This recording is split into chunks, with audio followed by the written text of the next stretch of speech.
దివ్యాంగులపై అనుచిత వ్యాఖ్యలు చేసిన కేసులో స్టాండప్ కామెడియన్ సమయ్ రైనాకు సుప్రీంకోర్టు కీలక ఆదేశాలు ఇచ్చింది. కించపరిచిన వారితోనే షో చేయాలని ఆదేశాలు జారీ చేసింది.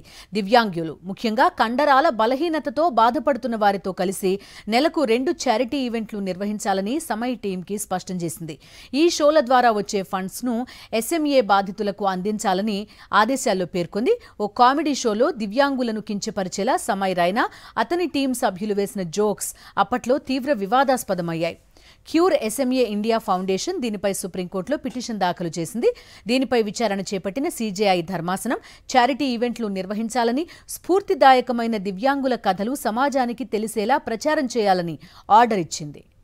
ఢిల్లీలో ప్రమాదకర స్థాయికి చేరిన వాయు కాలుష్యంపై సీజేఐ జస్టిస్ సూర్యకాంత్ మరోసారి కీలక వ్యాఖ్యలు చేశారు. ఈ సమస్యను వెంటనే పరిష్కరించడానికి తమ దగ్గర మంత్రదండమేం లేదన్నారు. దేశ రాజధానిలో కాలుష్య నివారణకు దీర్ఘకాలిక పరిష్కారం అవసరమని సీజేఐ పేర్కొన్నారు. ఢిల్లీ ఎన్సీఆర్లో కాలుష్య పరిస్థితులపై దాఖలైన పిటిషన్లను అత్యవసరంగా విచారించాలని న్యాయవాది అపరాజితా సింగ్ సీజేఐ ధర్మాసనానికి విజ్ఞప్తి చేశారు. దీనిపై స్పందించిన ప్రధాన న్యాయమూర్తి జస్టిస్ సూర్యకాంత్ గాలి నాణ్యత దిగజారడానికి గల అన్ని కారణాలను గుర్తించాల్సిన అవసరం ఉందన్నారు. తాము ఆదేశాలిస్తే చిటికెలో గాలి పరిశుభ్రంగా మారిపోయే పరిస్థితి లేదని వ్యాఖ్యానించారు.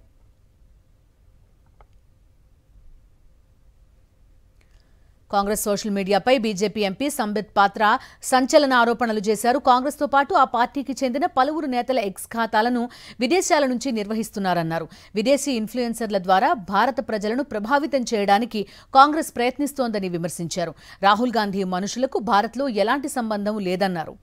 వాళ్లంతా బంగ్లాదేశ్, పాకిస్తాన్, ఆగ్నేయాసియా, పశ్చిమాసియా, ఐరోపా, అమెరికాలో కూర్చుని ఎక్స్పోస్ట్ల ద్వారా భారత ప్రజలను ప్రభావితం చేసేందుకు యత్నిస్తున్నారని మండిపడ్డారు. ప్రత్యేకించి ఓట్ల చోరీ, ఆపరేషన్ సింధూర్ వంటి కీలక అంశాలపై ఆయా దేశాల నుంచి పోస్టులు చేస్తున్నారని చెప్పారు.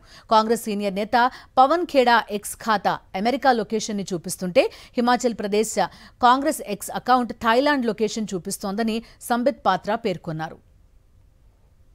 राहुल गांधी केवल विदेश जाकर देश के खिलाफ नहीं कहते हैं, वो केवल जेन जी से मिलकर के देश के खिलाफ एक माहौल बनाने की कोशिश नहीं करते हैं. वो प्लानिंग के साथ, डिजाइन के साथ किस प्रकार से इस काम को विदेश में डेलीगेट किया हुआ है, किस प्रकार से डिवीजन ऑफ वर्क है कांग्रेस के अंदर कि बांग्लादेश से, पाकिस्तान से, साउथ ईस्ट एशिया के अन्य हिस्सों से, वेस्ट एशिया से, यूरोप से, अमेरिका से बैठे उनके लोग जो इन्फ्लुएंसर्स हैं, जो हमारे वोटर नहीं हैं, जिनका इंडिया से कोई लेना देना नहीं है, वो भारत में नरेटिव सेट करेंगे.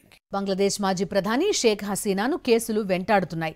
మానవత్వానికి వ్యతిరేకంగా నేరాలకు పాల్పడిన కేసులో ఇప్పటికే ఐసీటీ ఆమెకు మరణశిక్ష విధించగా తాజాగా మరో 3 కేసుల్లో జైలు శిక్ష పడింది. అవినీతి వ్యవహారంలో షేక్ హసీనాను దోషిగా తేల్చిన ఢాకా స్పెషల్ కోర్టు 21 సంవత్సరాల జైలు శిక్ష విధిస్తూ తీర్పునిచ్చింది. పూర్బాచోల్లోని రాజుక్ న్యూటౌన్ ప్రాజెక్టులో ప్లాట్ల కేటాయింపులో అవకతవకలు జరిగాయని ఆరోపిస్తూ హసీనాపై 3 కేసులు నమోదయ్యాయి. వీటిపై విచారణ జరిపిన ఢాకా కోర్టు ఈ వ్యవహారంలో హసీనా అవినీతికి పాల్పడినట్టు తేల్చింది. ఒక్కొక్క కేసులో 7 ఏళ్ల శిక్ష ఖరారు చేస్తూ మొత్తం 21 సంవత్సరాల జైలు శిక్ష విధిస్తున్నట్టు తీర్పు వెలువరించింది.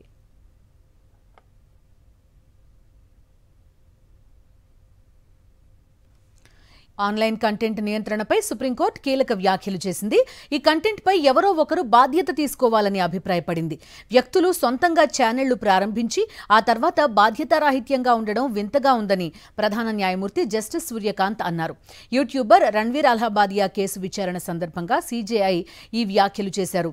ఆన్లైన్ కంటెంట్ ని పర్యవేక్షించే వ్యవస్థ ఉన్నప్పుడు ఎందుకు ఇలాంటి ఘటనలు చోటు చేసుకుంటున్నాయని సుప్రీంకోర్టు కేంద్రాన్ని ప్రశ్నించింది. సోషల్ మీడియా కంటెంట్ ని నియంత్రించేలా నిబంధనలు తీసుకురావడానికి ప్రభుత్వానికి 4 వారాల గడువిచ్చింది.